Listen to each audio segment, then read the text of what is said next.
Hello दोस्तों, कैसे हैं आप लोग। स्वागत है आप सभी लोगों का, आप सभी के अपने चैनल इंडियन स्पेशल एकेडमी में। दोस्तों, आज की इस वीडियो में आप सभी लोगों को बताने वाला हूं कि बहुत सारे ऐसे भी लोग होते हैं जो कि टाइपिंग का कोर्स कर लेते हैं, उनको बहुत ही अच्छी तरीके से टाइपिंग भी करने आता है, लेकिन तब भी वो इधर उधर परेशान रहते हैं जॉब के लिए। आज की इस वीडियो में आप लोगों को बताने वाला हूँ कि घर बैठे कैसे आप लोग कंप्यूटर टाइपिंग के अच्छे जॉब को अप्लाई कर सकते हो, जिसके वैकेंसी भी आए हुए हैं। आज आप लोगों को पूरा का पूरा प्रोसेस बताऊंगा, कहां से सर्च करना है, कैसे अप्लाई करना है, क्या क्या लिखना है, उसमें फॉर्म को कैसे फिल करना है, हर एक बात पूरा डिटेल आपको वहां पर बताने वाला हूं। और जो लोग साथ में अप्लाई करना चाहते हैं, वीडियो को रोक करके, अगर आपके पास कंप्यूटर है या फिर मोबाइल है, आप लोग साथ में खुद साइबर कैफे में जाने की भी ज़रूरत नहीं है, आप यहीं पर साथ में बैठ के इसको अप्लाई कर सकते हैं। इसके लिए आप लोगों को क्या करना है, सीधे आ जाना है गूगल पर, ओपन कर लेना है गूगल को। तो चलिए गूगल को ओपन कर लेते हैं और यहाँ पर हम लोग सर्च करते हैं डेटा मार्क। तो चलिए इसको लिखते हैं DATA, डेटा MAR, और के कहाँ पर लिखा गया है, के यहाँ पर लिखा है डेटा मार्क। अब हम लोग इसको सर्च करते हैं। सर्च करने के बाद यहाँ पर आते हैं, इस लिंक पर क्लिक करते हैं, डेटा मार्क INC। तो चलिए हम लोग इस पर करते हैं क्लिक। अब धीरे से ओपन होगा, नेटवर्क थोड़ा बहुत दिक्कत हो सकता है, नहीं तो तुरंत यहाँ पर ओपन होगा।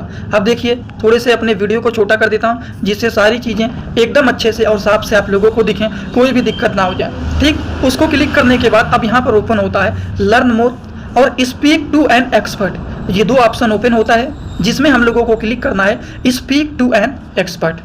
चलिए इस पर हम लोगों ने क्लिक किया। अब यहाँ पर बहुत सारे ऑप्शन आएंगे, लेकिन हम लोगों को जिस पे ओपन करना है वो है विजिट आवर कैरियर पेज। तो हम लोग इस पे करते हैं क्लिक। इस पे भी हम लोगों ने कर लिया है क्लिक। अब देखिए बहुत सारे ऑप्शन आएंगे, लेकिन हमें तो अप्लाई करना है, बहुत सारी बातों को नहीं पढ़ना है। तो अप्लाई नाउ पर हम लोग यहाँ पर तुरंत इसको करते हैं क्लिक। अप्लाई नाउ पे क्लिक करने के बाद सारी की सारी डिटेल आप लोगों को यहाँ पर ओपन हो जाएगा कि किन चीज़ों का जॉब निकला हुआ है, किस तरह के लोग उसको फिल करते हैं, कर सकते हैं, क्या क्या चीज़ें उसमें मांगी गई हैं, वो सारी की सारी बात आप लोगों को यहाँ पर देखने को सारी बात एकदम अच्छे से मिल जाएगा। नीचे जब एकदम आएंगे तो यहाँ पर लिखा गया है जॉब ओपनिंग। जॉब ओपनिंग में क्या क्या जॉब निकले हुए हैं वो सारी चीज़ आपको यहाँ पर नीचे मिल जाएंगे, जैसे कि पंजाबी लैंग्वेज इंटरप्रेटर। रिमोट का मतलब होता है कि वर्क फ्रॉम होम ये जॉब करना है, तो थोड़ा बहुत लैंग्वेज भी देख लेना चाहिए। पंजाबी लैंग्वेज ऑपरेटर पे करना है, इंटरप्रेटर पे करना है, कि नेपाली लैंग्वेज इंटरप्रेटर पे करना है, जो कि 18 दिन पहले ये पोस्ट निकला हुआ है। उसी तरह से मैड्रिन लैंग्वेज एक्सपर्ट, जो कि 20 दिन पहले ये पोस्ट निकला हुआ है। उसी तरह से लैंग्वेज इंटरप्रेटर, जो कि ये भी वर्क फ्रॉम होम जॉब है, इंडिया मुंबई फुल टाइम ये भी जॉब है, जो कि 22 दिन पहले निकला हुआ है। और उसी तरह से हम लोग थोड़ा सा और भी नीचे आएंगे तो देखेंगे global IT service desk manager. अगला जो है वो है प्रोसेस एसोसिएट, जिसके बारे में हम लोग बातें कर रहे हैं, जहां पर हम लोग टाइपिंग वाले जॉब के बारे में बात कर रहे थे, और इन्हीं के बारे में यहाँ पर अप्लाई करके बताएंगे। ये पोस्ट 1 महीने पहले निकला हुआ है। तो चलिए इस लिंक पे हम लोग प्रोसेस एसोसिएट पर करते हैं क्लिक। चलिए देखते हैं आप क्या ओपन होता है। क्लिक करने के बाद थोड़ा सा नीचे आएंगे तो जॉब के बारे में पूरा का पूरा डिस्क्रिप्शन लिखा गया है कि क्या है क्या नहीं है, जॉब के लिए क्या क्या पोजीशन मांगा गया है। कम से कम पर मिनट में 35 से 45 वर्ड को टाइप कर लेना है। और देखिए नीचे सारी चीज़, मिनिमम क्वालिफिकेशन क्या रहना चाहिए, हाई स्कूल पास हैं या फिर आप ग्रेजुएशन किए हुए हैं या फिर 12th पास हैं, इस तरह के लोग इसको अप्लाई कर सकते हैं। स्किल के बारे में बात करें कि उसको क्या आना चाहिए, तो उन लोगों को थोड़ा बहुत क्या दिया गया है क्या नहीं दिया गया उसको समझना आना चाहिए। बेसिक कंप्यूटर का नॉलेज आना चाहिए, थोड़ा बहुत इंग्लिश की भी जानकारी रहना चाहिए। इंग्लिश आएगा तभी ना आप लिखेंगे। अगर थोड़ी बहुत समझ लेंगे, थोड़ी बहुत बातचीत कर लेंगे, कम्युनिकेशन थोड़ा बहुत अपना अच्छा कर लेंगे। टाइपिंग राइटिंग के बारे में बात करें, 35 से 45 वर्ड कम से कम पर मिनट में आपको कर लेना चाहिए। तो अगर आप लोगों को इतना आ रहा है तो जान लीजिए आप सिलेक्ट हैं। अगर आपको इतना आ रहा है, इतना कर ले रहे हैं, टाइपिंग का कोर्स किए हुए हैं और इतना अगर कर ले रहे हैं, तो बहुत ही आसानी से आप इसको क्वालिफाई कर सकते हैं और इसमें आप सेलेक्ट हो सकते हैं। इसके लिए हम लोग थोड़ा सा और भी नीचे धीरे धीरे करके आते हैं, और जब नीचे होते हुए आएंगे तब यहाँ पर देखिए रिक्वायरमेंट में क्या मांगा गया है, वो सारी चीज़ें एक बार फिर यहाँ पर नीचे लिख दिया गया है। कंप्यूटर का नॉलेज आना चाहिए अच्छे से, थोड़ा बहुत इंग्लिश भी आना चाहिए, कम्युनिकेशन स्किल भी सही रहना चाहिए, टाइपिंग वर्ड 35 से 45 वर्ड रहना चाहिए पर मिनट। ठीक, WPM का मतलब क्या होता है, वर्ड पर मिनट। 1 मिनट में 35 से 45 वर्ड कम से कम आपको लिखने आना चाहिए। तब जान लीजिए आप इस पोस्ट के लिए सिलेक्टेड पर्सन होंगे। बेनिफिट के बारे में बात करें, परफॉर्मेंस के ऊपर आपको बोनस मिलता जाएगा। जितना अच्छा आप काम करेंगे उतना ही अच्छा आपको बोनस मिलेगा। अब हमें आगे बढ़ने के लिए अप्लाई फॉर दी जॉब पर क्लिक करेंगे। तो चलिए हम लोग इस पर करते हैं क्लिक। क्लिक करने के बाद यहाँ पर सारी चीज़ ओपन हो जाते हैं। अब सारी चीज़ ओपन होंगे तो यहाँ पर आपको पर्सनल इन्फॉर्मेशन में क्या फिल करना है।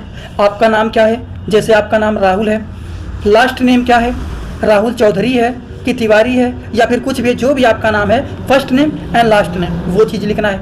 आपका ईमेल आईडी क्या है, जैसे rahul@gmail.com, ये सारी चीज़ ईमेल में लिखेंगे। आपका फ़ोन नंबर क्या है, 91 95 96 जो कुछ हो, अपना मोबाइल नंबर लिख देंगे। उसके बाद आधार कार्ड पर क्या नाम लिखा गया है, आधार कार्ड नंबर क्या है, आधार कार्ड पर जो नेम लिखा गया है उसी के बेसिस पर सेम नेम यहाँ पर लिखा जाएगा। जेंडर क्या है, मेल है या फिर फीमेल है या फिर ट्रांसजेंडर, जो कुछ हो वो सब आप लोगों को यहाँ पर फिल करना है। डेट ऑफ बर्थ कितना है, उसके बाद मैरिटल स्टेटस क्या है, आप मैरिड हैं या फिर अनमैरिड हैं, वो सारी की सारी चीज़ों को यहाँ पर फिल करना है एकदम अच्छे से। ध्यान से आप कहाँ रहते हैं, किस फ्लैट में रहते हैं, आपका एड्रेस क्या है, करंट लैंडमार्क कहाँ है, किस एरिया में आप रहते हैं, जिस जगह पर आप करंटली लोकेशन में रह रहे हैं उसका पिन कोड क्या है। जैसे मान लीजिए आप किस देश में अभी रह रहे हैं, किस देश के रहने वाले हैं, वो चीज़ नहीं बता, करंटली आप कहाँ से हैं, किस जगह पर रह रहे हैं, आपका स्टेट क्या है, किस सिटी में आप रह रहे हैं, परमानेंट फ्लैट हाउस नंबर क्या है, परमानेंट स्टेट लोकेशन क्या है, एरिया क्या है, किस एरिया में परमानेंटली आप रहते हैं, जहाँ पर परमानेंट आप रहते हैं वहाँ का पिन कोड क्या है, किस कंट्री में आप परमानेंटली रहते हैं, किस सिटी में आप रहते हैं, वो सारी चीज़ों को यहाँ पर फिल करना है। अगर आप अपना कोई रिज्यूम बनाए हुए हैं तो उस रिज्यूम को आप यहाँ पर फिल भी कर सकते हैं। ये सारी की सारी चीज़ पर्सनल इन्फॉर्मेशन में फिल कराया जाता है। उसके बाद कुछ बातें और लिखे रहते हैं। परसेंटेज के बारे में अगर पूछा जा रहा है, अगर आपको पता है तो आप लिख सकते हैं। और भी कुछ चीज़ें यहाँ पर लिखे गए हैं कि आपके पास एक्सपीरियंस है या फिर आप किस लैंग्वेज पे काम करना चाहते हैं, हिंदी टाइपिंग अच्छा है कि इंग्लिश टाइपिंग अच्छा है। उसके बाद प्रोफेशनल रेफरेंस नेम में भी कुछ लिख सकते हैं, ऑर्गेनाइजेशन, डिजाइनेशन, कॉन्टैक्ट नंबर आपका क्या है, वो सारी की सारी चीज़ों को यहाँ पर फिल करने के बाद फिर आपका पैन नंबर क्या है, उसके बाद पर्सनल कुछ आप अपना जैसे वोटर आईडी हो गया, आधार कार्ड हो गया, पैन कार्ड हो गया, इनमें से कोई भी एक चीज़ आप इसमें लगा सकते हैं, एक डॉक्यूमेंट को। उसके बाद थोड़ा सा और नीचे आएंगे तो यहाँ पर लिखा गया है करेंटली और प्रीवियस सैलरी। मतलब अगर आप कोई जॉब पहले कर रहे थे तो उस जॉब में आप कितना सैलरी पाते थे। अगर मान लीजिए आप 8,000 पा रहे हैं, या फिर आप 10,000 पा रहे हैं, या आप 15,000 पा रहे हैं, या मान लीजिए आप 20,000 कहीं पा रहे होंगे, उसके बाद आप इस जॉब के अप्लाई कर रहे हैं तो जितना सैलरी आप वहाँ पर पा रहे हैं उस सैलरी को आप यहाँ पर लिखेंगे। या फिर अगर मान लीजिए आप नहीं जॉब कर रहे हैं तब भी अगर आप लिखना चाहते हैं तब भी आप कम से कम 10,000 तो जरूर लिख देना। समझ गए आप लोग, जिससे मिनिमम अगर ये लोग दें तभी कम से कम 10,000 दें। इसके लिए थोड़ा बहुत दिमाग लगा करके कोई भी चीज़, जैसे आप मान लीजिए कोई फॉर्म को फिल कर रहे हैं तो उसके लिए जब पूछा जा रहा है या फिर कहीं कहीं पर ऐसा लिखा रहता है कितना आप एक्सपेक्ट करना चाहते हैं सैलरी, एक्सपेक्टेड सैलरी अगर कहीं लिखा रहता है तो वहाँ पर आपको मिनिमम 15,000 लिख देना चाहिए कि अगर मान लीजिए ये दे रहे हैं तो कम से कम 15,000 तो देंगे, 16,000 तो देंगे, तो इसके लिए ये आपको फिल कर देना चाहिए। अब इतना करने के बाद नीचे आएंगे, देखेंगे लिखा क्या है सबमिट एप्लीकेशन। एप्लीकेशन को सबमिट करने से पहले एक बार फिर से आपको ऊपर आ जाना है। सबमिट करने से पहले एक बार फिर से ऊपर आ जाएंगे। अब क्यों आएंगे?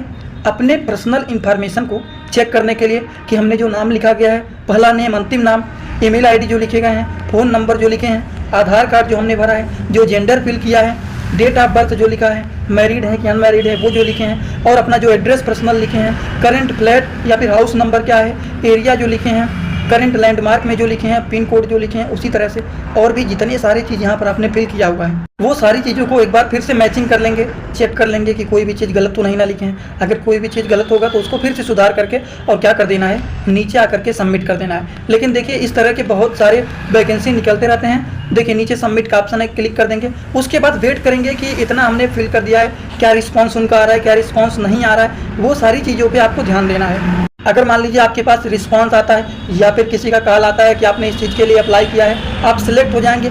बाय द वे अगर मान लीजिए कोई ऐसा होता है, इस समय पर बहुत सारे स्कैम चल रहे हैं, इसके लिए मैं आपको थोड़ा सा बताना भी चाहता हूं कि अगर मान लीजिए आपने इस पर अप्लाई कर दिया है या फिर लिंक्डइन पर या फिर naukri.com पर, इंडीड पर, कहीं पर भी अगर मान लीजिए कोई भी जॉब आपने अप्लाई किया, कभी कभी ऐसा होता है कि कुछ लोग कॉल कर देते हैं, आपने इसके लिए अप्लाई किया है, आप सिलेक्ट हो जाएंगे, लेकिन पहले आपको इतने रुपए पेमेंट करने पड़ेंगे।